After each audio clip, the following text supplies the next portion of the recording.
Olá pessoal, meu nome é Darcy de Borba, eu sou do Grupo 2 e o nosso objetivo aqui hoje é apresentar o artigo O Impacto do Covid-19 nos Pequenos Empreendedores, evidências a partir do terceiro mês de restrições generalizadas de distanciamento social.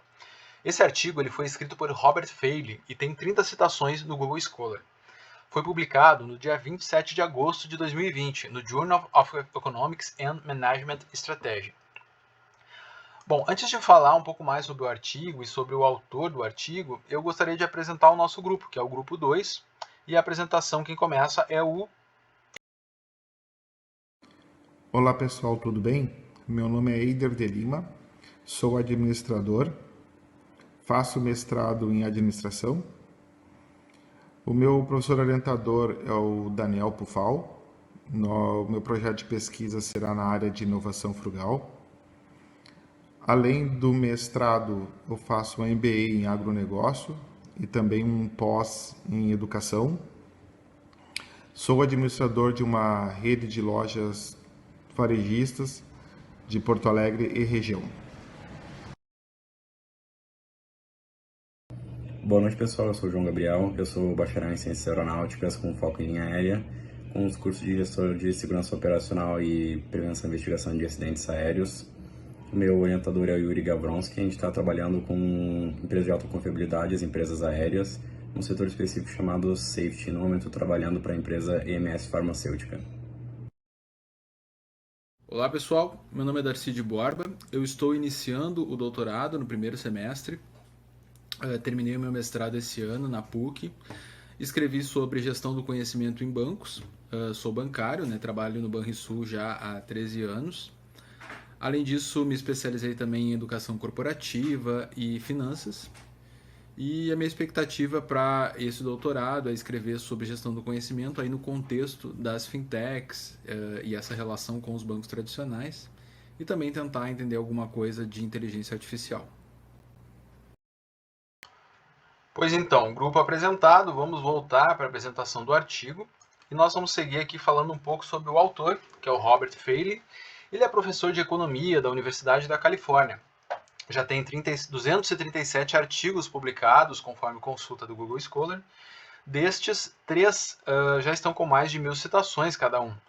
São 16 trabalhos envolvendo o tema Covid. No total, ele já está muito próximo da marca de 15.000 citações, conforme consulta do Google Scholar. Bom, os objetivos desse artigo, após a leitura, nós conseguimos elencar 3. O primeiro seria medir o impacto no fechamento das pequenas empresas por conta do isolamento social na pandemia do Covid-19 nos Estados Unidos. Também, identificar os diferentes impactos nos perfis demográficos e tipos de negócios. E ainda, estimar o impacto na indústria nacional dos Estados Unidos a partir dos dados gerais que foram coletados. Falando um pouco sobre o método de pesquisa, foram utilizados dados secundários do CPS, que é uma espécie de censo da força de trabalho nos Estados Unidos. A estimativa da propriedade do trabalho principal ela foi estabelecida pelo número de horas trabalhado na semana da pesquisa.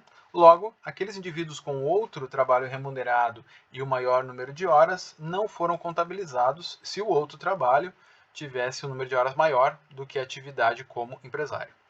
E aqui à esquerda a fórmula que foi utilizada para estimar o efeito desses dados, o efeito relativo desses dados na indústria nacional dos Estados Unidos.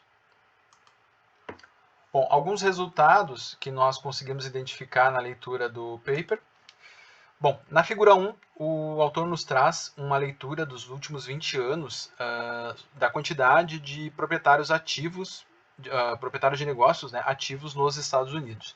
Nós podemos perceber que existe uma certa permanência desse número, uma certa estabilidade desse dado, com uma queda ali um pouco mais acentuada depois de 2008, No entanto, na média, aí, se a gente for considerar, bastante estável. E em 2020, ali no pico da pandemia, no pico do isolamento social, na verdade, não no pico da pandemia, em abril, esse número caiu bastante, teve uma queda bastante acentuada. Na tabela 1, o número de proprietários de negócios ativos antes e depois do Covid-19. Nós podemos verificar que essa leitura se inicia em janeiro e segue até junho de 2020. Nos 3 primeiros meses, uma queda dentro daqueles limites lá que nós vimos no gráfico, né, denotando essa estabilidade que existia. E aí, quando chega abril, uma queda bastante brusca, né, que seguiu ali até junho, com uma leve recuperação em alguns setores. Na média, houve uma certa recuperação, até se a gente analisar a partir da perspectiva desse dado, né? Mas ainda assim bastante descolada, né, daquela estabilidade que nós havíamos identificado na leitura dos últimos 20 anos. Fora que, se nós formos considerar ainda o número de horas trabalhadas, ou seja, aqueles donos de pequenos negócios, né, que trabalharam mais de 15 horas, a queda chega até 3,8 milhões de proprietários, que representaria 28%, contra os 22%, que representou 3,3 milhões, se nós não considerarmos esse número de horas trabalhadas. Bom, aqui o autor vai nos trazer alguns gráficos que comparam a diferença de queda, né, no número de negócios ativos, fazendo a comparação de algumas perspectivas, né? A primeira é entre homens e mulheres. No entanto, esse gráfico ele não nos dá uma dimensão muito apropriada assim, dessa diferença. A gente vai conseguir ver essa diferença de forma mais clara na tabela, que vai seguir mais à frente. Esse outro gráfico aqui ele faz essa comparação entre negros, latinos e asiáticos. E também vai fazer uma comparação entre imigrantes e nativos.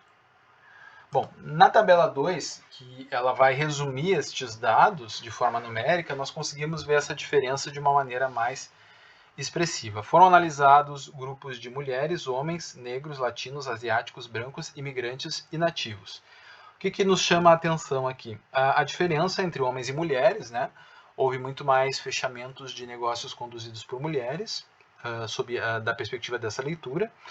Um número que se destaca bastante é o número de negócios, percentual, né, de negócios de negros, né, que proprietários eram negros, 41%, seguido de 36% de imigrante e 32% no grupo de latinos.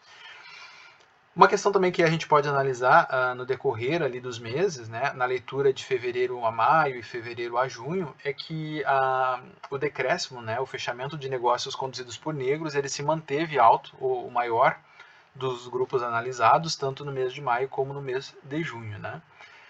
E o que foi diferente nos outros grupos, né? Os outros grupos tiveram uma recuperação um pouco mais acelerada, se a gente fizer essa leitura comparativa, né, entre abril e junho. Bom, a tabela 3 ela vai fazer essa mesma leitura, no entanto, de uma forma relativa, né? Considerando o total de negócios ativos naquele mês, o quanto que cada um desses grupos representaria percentualmente. E é o que nós podemos observar.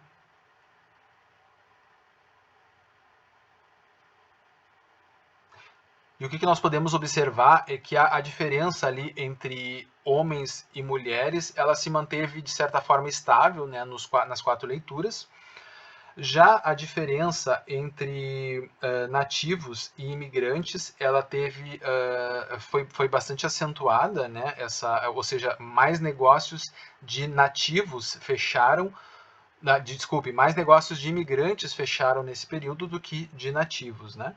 Outro dado também que nós podemos observar ali no grupo de etnias, que os negócios conduzidos por brancos, eles tiveram uma participação relativa aumentada, né? Ou seja, perderam menos negócios fecharam desse grupo do que dos demais grupos étnicos, né?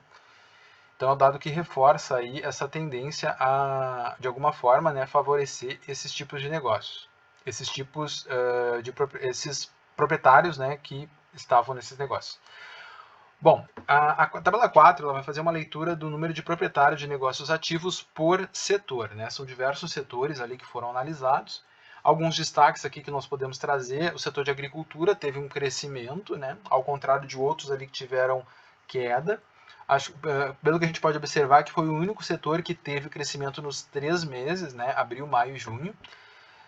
O setor que mais sofreu no primeiro mês foi o setor de serviços pessoais e lavanderia, que perdeu 79%, né, dos negócios ativos, seguido do setor de educação, serviço de educação e também indústria não essencial. No segundo mês, o mês de maio, o destaque vai para o serviço de manufatura, que teve uma queda de 11% só em abril, e essa queda mais do que dobrou no mês de maio, né? Ao invés de se recuperar, houve uma piora e depois uma rápida recuperação na leitura do mês de junho. Outra questão também que nos chama a atenção é o aumento desse fechamento de negócios, né, nos serviços de informação, que começou com 10%, seguiu para 19% e depois para 20%. Os serviços de reparo e manutenção, eles começaram com 25%, tiveram uma leve recuperação para 22% e depois essa queda foi agravada para 29%, né, na leitura de junho. A tabela 5 ela vai nos trazer uma simulação de mudanças no número de proprietários de negócios ativos a partir da troca de distribuição da atividade. Em outras palavras, né, essa tabela está considerando o quanto isso representou na indústria nacional dos Estados Unidos. Né? E algumas coisas se mantêm e outras mudam. Né? Por exemplo, se nós olharmos a diferença, a recuperação, né, ou seja, teve menos negócios femininos, né, conduzidos por mulheres, que tiveram fechamento na indústria nacional do que no dado geral. Eram 25% contra 20% na leitura geral, na leitura global, né? E quando a gente olha só a indústria nacional dos Estados Unidos, essa diferença fica de 19 para 23, né? Outro dado também que chama atenção é que os negócios conduzidos por negros, né, permaneceram como uma das maiores quedas aí no grupo, né? No entanto, eles se aproximaram um pouco mais ali dos negócios conduzidos por imigrantes, que também ficou em 35%. Bom, algumas conclusões que o autor nos traz no artigo, né? A Covid-19 afetou todo o mercado americano, com impacto maior no grupo de negros, imigrantes latinos e mulheres. A queda no grupo de empreendedores negros é alarmante, pois o grupo já possui um nível médio de riqueza 10 vezes menor que as famílias brancas. Tá? Ele traz esse dado lá no artigo, é alguma coisa assim, por exemplo, a riqueza média seria 13 mil reais, em média, no grupo de negros, e ela é mais de 130 mil, né, no grupo de brancos. Então é uma diferença de 10 vezes. Né? E a terceira conclusão, mais importante assim que nós conseguimos identificar no artigo, é que é necessário identificar se o fechamento é temporário ou permanente, pois os níveis de caixa são baixos e existe uma preocupação aí se os programas de ajudas vão poder dar conta, né? Poderiam dar conta dessa situação aí que se agravou bastante nos Estados Unidos nesse período, né? Bom, algumas inquietações que nós, enquanto alunos, tivemos na leitura desse artigo. Bom, o artigo ele se torna bastante repetitivo ao retornar os mesmos dados ao longo das sessões, sem tentar analisar de forma muito profunda a causa, né, desses problemas que foram identificados, né, dessas quedas, enfim, por que um grupo teve mais queda que o outro, né, ele se limitou mais a apresentar os dados e repetir várias vezes, né, esses dados, com um texto diferente ou com uma abordagem diferente, mas era só uma leitura um pouco mais criativa do mesmo conjunto de dados. Se tivesse também um cruzamento entre os setores e os grupos demográficos apresentados, talvez pudesse ajudar um pouco se existia alguma relação entre essas duas variáveis, né? Ou seja, um determinado grupo tinha mais negócios em tal área e essa área, por conta da natureza da sua atividade, foi mais afetada e isso justificaria uma queda maior nesse grupo étnico, por exemplo. Né? Essa leitura não foi feita e eu acredito que existiam dados para isso, era só ter cruzado. Né? Outra questão também, uma leitura que faltou e poderia ajudar um pouco a entender o que aconteceu, né, para resultar nesses dados que nós observamos, é a distribuição geográfica dentro do país, né, se ela tivesse disponível, pois ela poderia complementar, né, a compreensão dos efeitos que foram identificados. Daqui a pouco poderia se perceber que houve uma queda maior nos negócios que estavam mais nos centros urbanos ou no interior, enfim, essa leitura podia ajudar a entender algumas coisas. Bom, ficamos por aqui, essa foi a nossa análise e apresentação. Esse é o grupo 2, composto aí pelo Darcy de Borba, o Eider Lima e o João Gabriel Rodrigues. Um grande abraço e até a aula.